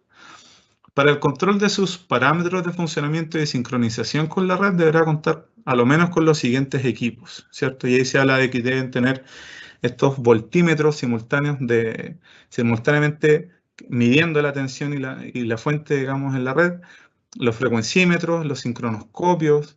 Ya también se habla de que para la protección y control de la puesta en paralelo o separación de la fuente de la red, el sistema de autogeneración debe contar con un relé de sincronismo que permita la puesta en paralelo automático, ¿ya? Y también se deberá contar con un esquema de control y explicación de la partida de la autogeneración, que aplicará solo para cuando hayan equipos de generación asincrónicos, donde este esquema debe estar impreso y de manera legible cercano al tablero del equipamiento de autogeneración, ¿ya? Por otro lado, también se establecen la rotulación, la señalización y los esquemas de conexión, ¿ya? Entonces acá lo que hicimos fue establecer las señaléticas de precaución, entendiendo que van a haber ciertos tipos de condiciones donde los operarios tienen que saber que hay un sistema de autogeneración. Por eso, por ejemplo, está acá esta precaución, esta propiedad cuenta con un sistema de autogeneración y es la que va a estar principalmente pegada en la unidad de medición, ¿cierto? En el medidor, en la parte de afuera. Esto tiene unas medidas que también están establecidas en el capítulo 11 de este pliego. También se habla de las rotulaciones que tienen que ser indelebles. También se habla de que, por ejemplo, los conductores que vengan de un sistema de autogeneración y que lleguen a una barra, ¿cierto?, de un tablero general o de un tablero de distribución existente dentro de una instalación de consumo, tienen que ser rotulados, ¿cierto?, y tienen que verificarse, ¿ya? Aquí lo que buscamos principalmente es que puede que una empresa desarrolladora A realice la ejecución de un sistema de autogeneración, sin embargo, pueden haber empresas B y C que son los que van a hacer el mantenimiento y por lo tanto cualquier persona o técnico, ¿cierto?, que se meta a realizar algún mantenimiento dentro de esta instalación tiene que saber que va a haber una energización por una fuente de autogeneración y que tiene que estar claramente señalizado, ¿ya? Por otro lado, también se habla de los procedimientos de apagado de emergencia y por eso ahí se adjuntan algunos ejemplos, ¿ya? Entonces, de alguna manera, igual tratamos de establecer correctamente esto para que quede todo bien señalizado y sea fácilmente entendible para el personal de mantenimiento que llegue a ese tipo de instalaciones. Además que también tratamos de regular qué es lo que deberían tener los planos con los diagramas unilineales que vamos a ver un poquito más adelante. Para ir ya como finalizando con las exigencias para la conexión a la red, ya es importante que hay un anexo que habla de cuáles son los sistemas de protección que debe tener un sistema de autogeneración, ya entendiendo que en este tipo de instalaciones los equipos de protección deberán medir la tensión y la corriente en cada fase y van a desconectar el sistema de autogeneración cuando vean ciertos problemas con la tensión y la corriente en cualquiera de sus fases. Entonces, lo que se muestra acá es una tabla de resumen que detalla cuáles son los requerimientos en función de la potencia, como les decía inicialmente, ¿ya? Entonces, ¿qué es lo que tenemos acá? Primero, en los sistemas de autogeneración vamos a tener una discriminación o por así decirlo, instalaciones de hasta 10 kilos, ¿ya? Entonces, si tenemos instalaciones de hasta 10 kilos, ¿cierto? Me va a decir ahí, en función de si mi sistema de autogeneración, ¿cierto?, la potencia es menor o igual al 30% de la capacidad del empalme, o si es mayor al 30% de la capacidad del empalme, van a tener algunos tipos de protecciones, como por ejemplo, la protección por sobrecorriente de fases, que es lo que nosotros conocemos como el disyuntor. En el caso de acá va a ser de corte omnipolar. La protección por falla a tierra, que va a ser el diferencial. Más adelante vamos a ver que es del tipo A o B. La protección array complementaria, que si tuviéramos una instalación fotovoltaica, sería la protección array integrada en el inversor. La protección array centralizada, que obviamente no aplica a instalaciones menores a 10 kilos, sino mayores a los 100 kilos, por eso que se trata acá con una X, ¿cierto? La protección de potencia inversa, que no va a ser exigida en instalaciones menores a 10 kilos, cuya capacidad del empalme sea menor al 30%, de hecho habla del 10%, pero y sistemas de control de inyección cero que van a ir siempre, ¿ya? Y acá tenemos el registrador de energía, o en este caso este equipamiento de monitoreo de generación. ¿Se acuerdan del medidor que hablamos hace un ratito? Esto es mayor, o se exige para instalaciones mayores a 30 kilos. Entonces, de alguna manera, este cuadro que está acá, ¿cierto? Tratamos de simplificar cuáles son las protecciones que deben tener este tipo de autogeneración en función de la potencia o la capacidad instalada que ellos tienen, ¿ya? Como les decía, a veces los nombres son un poquito complejos de entender, pero acá está la protección por sobrecorriente de fase, ¿cierto? Que son principalmente las protecciones de corte unipolar, como en este caso están viendo una instalación trifásica, se cortan las tres fases y el neutro. La protección por falla de tierra, que sería el diferencial, en el cual se habla claramente que tiene que ser del tipo A o B, y también se habla que para capacidades menores a 10 kW, esta sensibilidad del diferencial va a ser de 30 mA, y para capacidades mayores a 10 kilos puede ser de una sensibilidad mayor, no superando los 300 mA. Y un poquito más abajo también quisimos regular qué era lo que pasaba con instalaciones de mayor capacidad, donde el diferencial tiene que ser del tipo electrónico. Entonces ahí mostramos un diferencial del tipo electrónico asociado a sus contactores, donde acá venimos a regular el toroide, ¿cierto? El tipo de contactor que se debe ocupar, las distancias y la operación con sus tiempos de operación, ¿ya? Ahí es importante el tema de este simbolito, ¿cierto? Para poder saber cuál es el diferencial del tipo A y del tipo E, poder diferenciarlo. Dentro de las exigencias para la conexión a la red, también tenemos que vamos a tener que distinguir ahí, ¿cierto? Si voy a tener una protección RI complementaria o centralizada, ¿ya? Y ahí, si se acuerdan, la complementaria va a ser para instalaciones menores a 100 kilos y la centralizada va a ser para instalaciones mayores a 100 kilos. Por eso que aquí traté de mostrar como una protección RI complementaria, que es la que puede estar integrada en un inversor o en un equipamiento de autogeneración. Por ejemplo, en un equipo de cogeneración eficiente, uno también podría encontrar una protección RI complementaria integrada, ¿ya? Y obviamente, en función del tipo de RI que yo tenga, ¿cierto? Voy a tener una declaración de ajustes diferente, ¿ya? Entendiendo que esto está regulado en el artículo 5-16 de la norma técnica de NetBilling, donde ahí se establecen los valores para tensión, frecuencia, desconexión, reconexión, ¿cierto? Para una instalación de consumo conectado en un empalme en baja o conectado en media. También se habla de la protección de potencia inversa, ya entendiendo que la norma 4 actual era bastante rígida y lo único que permitía era una protección de potencia inversa para impedir la inyección de energía a la red. Entonces, hablemos un poquitito de esto. Ya, primero, esta protección de potencia inversa deberá ser del tipo de regulación de potencia activa, deberá cumplir con estas normativas IEC para de alguna manera acreditar, digamos, que cumple con estos parámetros de monitoreo, de control, ¿cierto? Y también se viene acá a establecer cuáles van a ser los tiempos de operación del interruptor de acoplamiento, bueno, asociado a la protección de potencia inversa en función de sus capacidades, ¿cierto? Y aquí se establece que para instalaciones menores o iguales a 300 kilowatts de capacidad instalada, ¿cierto? El ajuste del relé de protección de potencia inversa va a ser de un 2% de la potencia nominal de la unidad generadora, ¿ya? Y el tiempo de operación va a ser de 10 segundos. Y obviamente, en función de cómo yo vaya teniendo un sistema de autogeneración con una capacidad mayor, ¿ya? Entonces menor va a ser el tiempo de operación. Es importante indicar acá que el relé de potencia inversa, como es bastante rígido, ¿cierto? Él me va a cortar todo el sistema de autogeneración o la instalación de consumo, ¿ya? Va a estar siempre asociado a un sistema de control de inyección cero.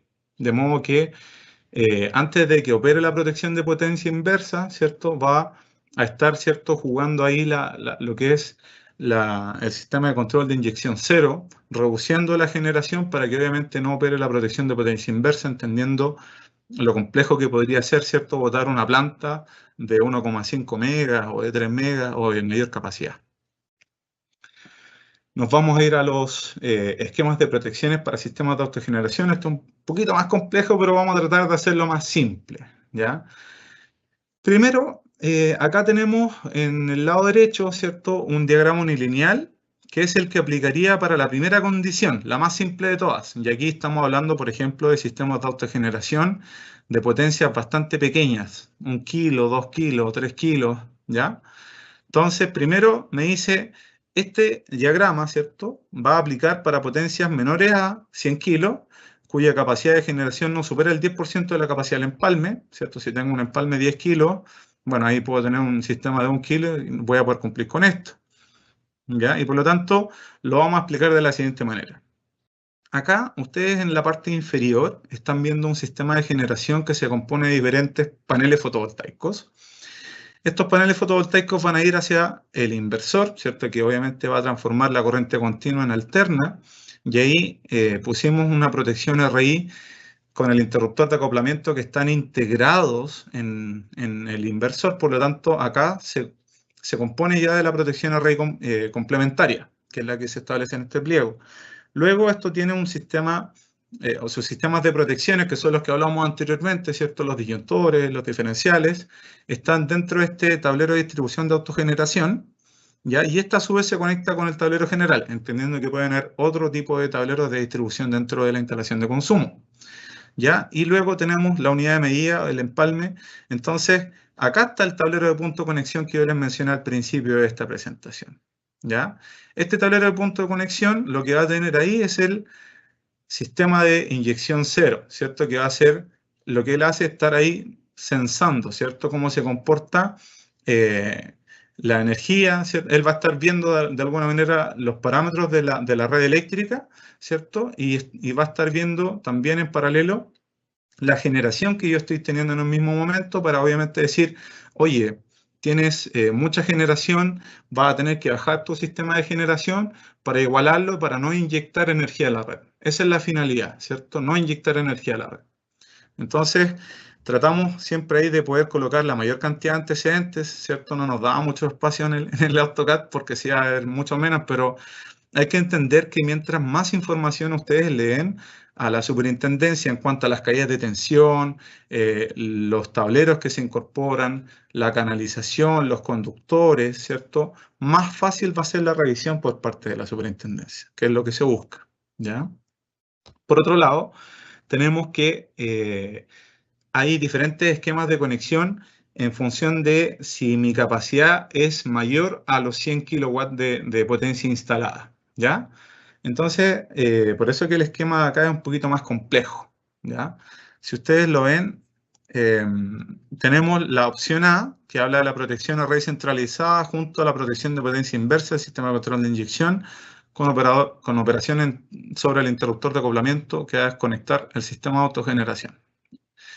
¿Cómo se explica esto? Primero tenemos un sistema de generación, ¿cierto? Puede ser energía renovable, diésel, da lo mismo, los cuales están acá abajo y tienen su protección array complementaria. ¿Ya? Estos van a estar con sus protecciones en el lado de alterna dentro del tablero de distribución de autogeneración. Por ahí se indica el monitoreo de generación, ¿se acuerdan? Si la instalación es mayor a 30 kilos, en este caso sí aplica, ¿ya? Y por lo tanto esta energía la vamos a entregar acá, al interruptor de acoplamiento. Y ese interruptor de acoplamiento a su vez la va a entregar al tablero general para obviamente tener esta autogeneración. Entonces, dentro de este tablero de punto de conexión, lo que se muestra es que va a estar la protección RI centralizada y la protección de potencia inversa y el sistema de control de inyección cero monitoreando. Por eso se ven ahí las líneas punteadas, ¿cierto? Que lo que indican es netamente estar sensando. Ellos ven cómo se comporta la red, ven cómo se comporta la generación y también la inyección para evitar que obviamente pueda haber alguna inyección y por lo tanto el sistema de control de inyección cero va, ¿cierto?, a operar sobre este tipo de generación. Entonces, de alguna manera lo que se busca acá es que en este caso yo voy a desconectar solamente el sistema de autogeneración, ¿ya? Por otro lado, en la parte B es exactamente similar a lo anterior, solo que ahora se habla de un disparo transferido. ¿Qué quiere decir esto? Que en este caso la protección de potencia inversa, ¿cierto? En el lado anterior, la protección de potencia inversa y la RI externa podían operar ambas dentro del interruptor de acoplamiento, ocupándolo el mismo, ¿cierto? En el caso de acá no, ¿cierto? La protección de potencia inversa debe tener su propio interruptor de acoplamiento siempre y cuando yo ocupe esta solución de acá que es el disparo transferido, donde obviamente el interruptor de acoplamiento de la RI externa está varios metros o incluso kilómetros más allá. Entonces ahí debe cortar solamente el suministro de autogeneración, ¿ya? Por otro lado, ¿cierto? Acá es donde nosotros vamos a botar todo el sistema de instalación de consumo. ¿Por qué razón? Porque de alguna manera se vienen a dar diferentes tipos de opciones, ya después vamos a ver el por qué, pero de alguna manera buscamos que la instalación de consumo, ¿cierto? Que viene la energía desde la red, ¿cierto? Va a pasar primero al interruptor de acoplamiento, ¿ya? Y luego de pasar al interruptor de acoplamiento, va a llegar al tablero general. Por lo tanto, obviamente, si llegase a operar alguna de estas protecciones, lo que va a pasar es que va a botar toda la instalación de consumo, ¿ya? Y en el esquema D es exactamente igual al C, pero, ¿cierto? Acá tengo el disparo transferido con la protección RI externa. Por lo tanto, lo que buscamos acá es principalmente lo mismo, ¿cierto? La energía eléctrica de la red viene, va a pasar directamente al interruptor de acoplamiento y de ahí se va a devolver al tablero general. Entonces, obviamente, estas soluciones que se están mostrando acá, que son para instalaciones mayores a los 100 kilos, van a tener que ver con dónde yo tengo el interruptor de acoplamiento, entendiendo que ahí voy a tener la mayor cantidad de corriente o la capacidad completa del sistema de autogeneración, entendiendo que puede haber facilidades, ¿cierto?, dentro de un tablero general que está en buen estado y tiene capacidad para poder albergar estas protecciones y también tiene la capacidad para poder mandar estos conductores, por ejemplo, en un edificio de comercial, donde lamentablemente no muchas veces hay espacio disponible en los chafes eléctricos. Entonces, hay uno como proyectista y como instaladores que tiene que evaluar el tipo de solución que va a emplear, ¿ya? Y para ir ya finalizando, tenemos también qué es lo que pasa con las etapas intermedias, ¿cierto? Habíamos hablado de las instalaciones menores a 10 kilos, mayores a 100 kilos, y por lo tanto ahora vamos a abordar las instalaciones que están entre medias, ¿cierto? En este caso, que son instalaciones con capacidad menor o igual a 100 kilos, donde la potencia instalada de autogeneración supera el 10% de la capacidad del empalme, y por lo tanto acá, si ustedes se dan cuenta, ya no está la protección array centralizada, ¿verdad? Que esa es la que se pide para instalaciones mayores a 100. Acá tenemos solamente el sistema de control de inyección cero y también tenemos la protección de potencia inversa, donde acá solo se va a cortar el suministro de autogeneración, ¿cierto? Acá vamos a botar netamente lo que es el sistema de autogeneración. Entonces acá lo que vamos a tener es la generación la inyecta al inversor, el inversor tiene sus protecciones eléctricas en el tablero de distribución de autogeneración y por lo tanto vamos a entregar la energía que generamos, ¿cierto?, al interruptor de acoplamiento, el cual la va a entregar al tablero general.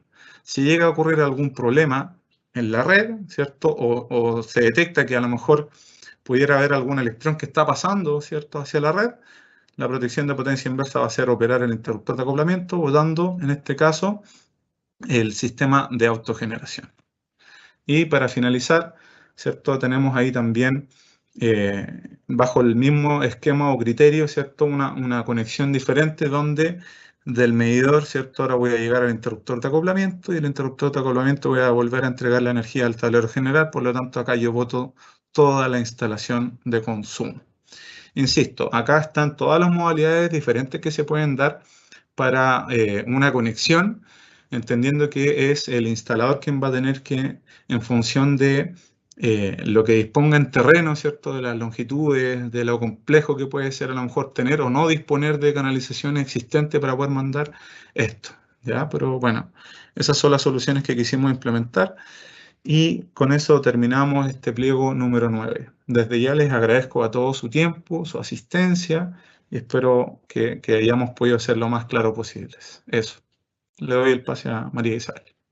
Muchas gracias. También agradecemos la presentación de Giselle y ahora vamos a comenzar el ciclo de consultas relacionadas con las ponencias de hoy. Pero quiero informarles también que han preguntado bastante por el chat de cuándo van a estar disponibles tanto las presentaciones como las sesiones anteriores, los videos. Entonces, le informamos, como mencioné al inicio de la charla, que las presentaciones y videos de las charlas serán publicadas al finalizar el ciclo de estas en un link que se encontrará disponible en la página de la Superintendencia, ¿ya? Y la otra consulta que fue repetida varias veces, perdón, se refiere a dónde se encuentra el reglamento, el decreto supremo 8, RIC, y los pliegos técnicos. Y el decreto 08, RIC, se encuentra disponible en la página de SEC y también en el chat público de la charla de hoy se encuentra el link para que ustedes las puedan descargar. Bueno, a continuación comenzaremos con las preguntas y invitamos a Giselle, por favor, para que responda las que son relacionadas con las ponencias de ella. La primera pregunta dice así: ¿la protección diferencial es individual o es por motor? Giselle, por favor.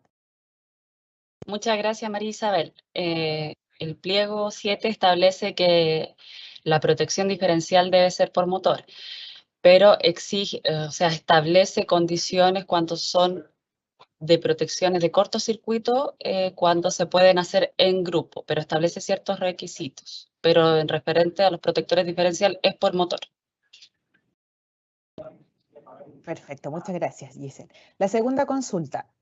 ¿El RIC 7 es aplicable a todos los equipos eléctricos que cuenten con un motor en su interior o es aplicable únicamente a motores unitarios?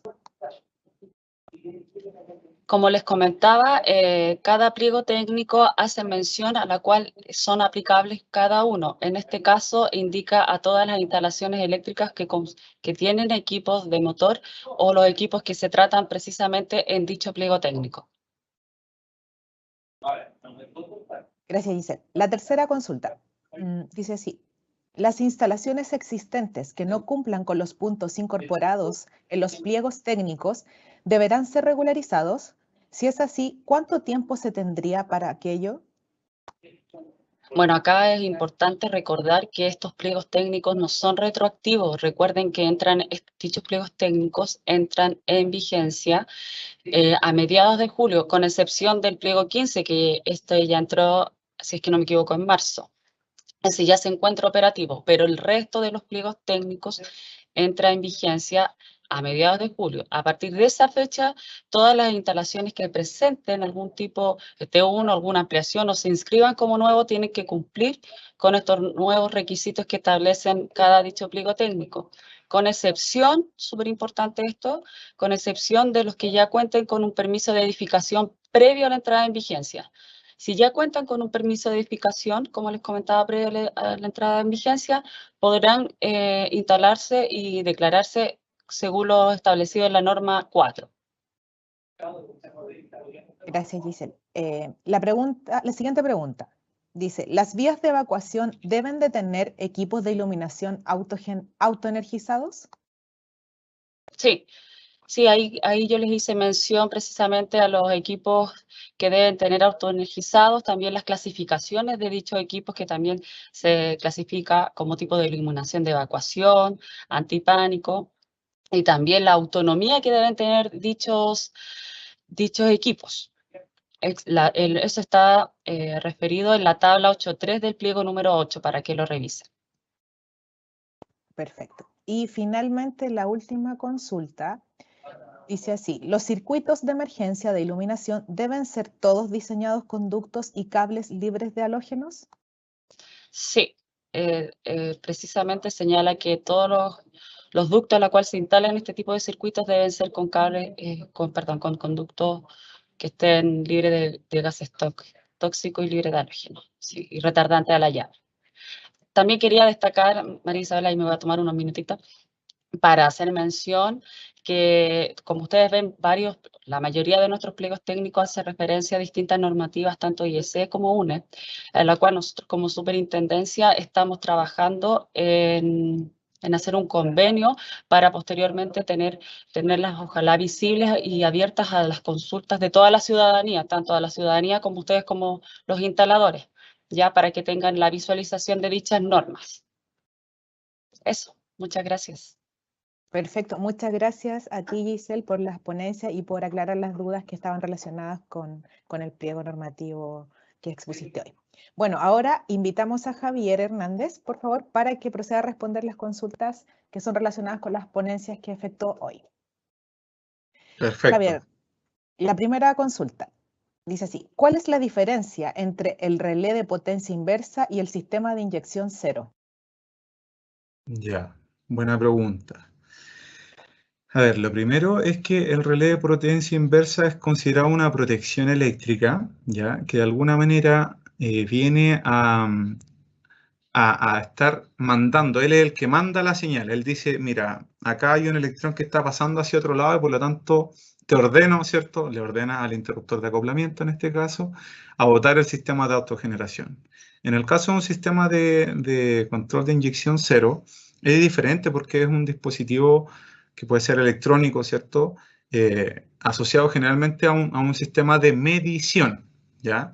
Es un sistema de medición, ¿cierto? Que va a estar en el alimentador general dentro de un tablero de distribución o general, va a depender del tipo de instalación, pero en ese caso ese sistema de medición va a estar entregándole, digamos, esta información al equipamiento de generación, puede ser a través de los inversores, y ahí obviamente es el inversor el que va a estar viendo, digamos, esto de que, oye, tengo una generación mayor, tengo un consumo mayor de la red, por lo tanto, él va a discriminar, pero no es que vaya a cortar el suministro, él lo que va a hacer es bajar. Va a bajar la generación para que sea igual al consumo, de alguna manera, y de esa forma yo impido que la protección de potencia inversa opere, ¿ya? Entonces, eso es como principalmente la diferencia. Perfecto, muchas gracias, Javier. La segunda consulta. ¿Cuál es la diferencia entre el TE4 y el futuro TE5? Ya, muy buena pregunta también. A ver, el TE4 habla de sistemas de generación distribuida, ya entiéndase como sistema de generación distribuida aquellos sistemas de generación, ya. Primero, ya, vamos a hablar un síntesis un poquito más. La generación distribuida tiene como función solamente la generación de energía renovable, ¿ya? O sea, a partir de fuentes de energía renovable, y también incluye la cogeneración eficiente, ¿ya? Por otro lado, el sistema de autogeneración es diferente porque él no establece el tipo de fuente de generación. Por lo tanto, ahí tenemos la primera diferencia. En un sistema de autogeneración yo podría tener incluso generación con diésel, ¿ya? Y ahí entraría, digamos, a poder entregar energía para autoconsumo en algunos de los pliegos que dijo anteriormente Giselle, ¿cierto? Como corte en punta o sistemas de emergencia, ¿ya? Por otro lado, tenemos que la generación distribuida, ¿cierto? Se declara a la superintendencia a través del TE4. Ese trámite habla de una capacidad máxima de 300 kilos. Acá la diferencia es que no existe un límite de capacidad. O sea, el límite va a estar impuesto solamente por la capacidad del empalme.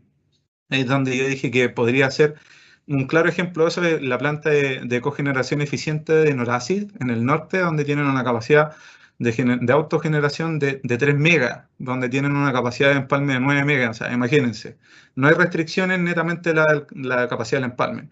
Y por lo tanto, el T5, a diferencia del T4, va a regular la autogeneración con cualquier fuente de energía renovable.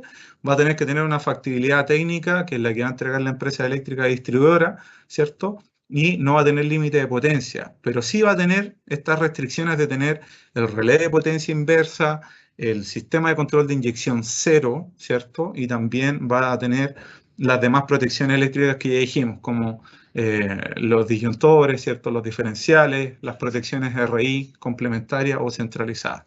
Entonces, esa es un poquito la diferencia entre el TE5 y el TE4, que se viene más adelante. Muchas gracias, Javier. La siguiente consulta dice, ¿qué pasa con los sistemas de autogeneración en lugares donde no llega una compañía distribuidora y es la autogeneración la única alternativa? ¿Cuál sería el procedimiento en cuanto a factibilidad técnica para hacer el futuro T5? Ya, buena pregunta también. A ver, hay que entender que cuando no llega la empresa eléctrica distribuidora, ¿cierto? O alguna concesionaria, entonces ahí estamos hablando de una instalación de autogeneración que es del tipo aislado, ¿cierto? Ahí estamos hablando de un sistema completamente aislado y por lo tanto, como les decía, nosotros hace poquitito oficializamos la instrucción técnica ITG RIC 9.1 que establece cómo yo debo construir, diseñar, ejecutar, mantener una instalación fotovoltaica aislada. En ese caso, lo que es fotovoltaico aislado está regulado ya por el ITG RIC 9.1. Pero si yo quisiera tener otro sistema de generación en una instalación aislada, ahí es donde este pliego técnico 9 establece que la superintendencia es la que tiene que, obviamente, realizar, digamos, estas instrucciones técnicas que permitan cómo diseñar o ejecutar este tipo de instalaciones en instalaciones heladas, ¿ya? Que puede ser eólica u otro tipo de instalaciones. Entonces, mientras no exista eso, ya el pliego técnico 9 igual es un poquito claro y dice, mira, mientras no existan esas instrucciones técnicas de carácter general que imparta la SEC, puedes ocupar los RGR que hoy día están vigentes, considerando obviamente que no me voy a conectar a la red. Por lo tanto, para terminar la respuesta, ¿cierto? En ese caso, si estoy aislado de la red, no necesito una factibilidad técnica, porque obviamente no va a haber una empresa eléctrica distribuidora, ¿ya? Y por lo tanto ahí voy a tener que declarar esto como una instalación aislada a través del T1 provisoriamente. Muchas gracias, Javier. Y la última consulta es, ¿cuándo entra en vigencia el T5? Ya, buena pregunta. Como les decía, nosotros estamos en etapa de desarrollo, ¿cierto? Ya entregamos las ubicaciones a informática, así que en el fondo ya tenemos todas las tareas como bien hechitas. Ahora viene todo lo que es la programación, el desarrollo y las pruebas en ambiente QA. Por lo tanto, nosotros esperamos, ¿cierto? Ojalá poder contar con este trámite nuevo a fines de año o principios del próximo. Ya, eso es, y obviamente ahí les hago la invitación, ¿cierto? Durante el segundo semestre igual vamos a estar capacitando un poquito acerca de lo que son los sistemas de autogeneración y también instalaciones aisladas. Eso. Perfecto. Muchas gracias, Javier, por la respuesta a las consultas efectuadas. También aprovechamos de agradecer a Giselle por la ponencia realizada hoy.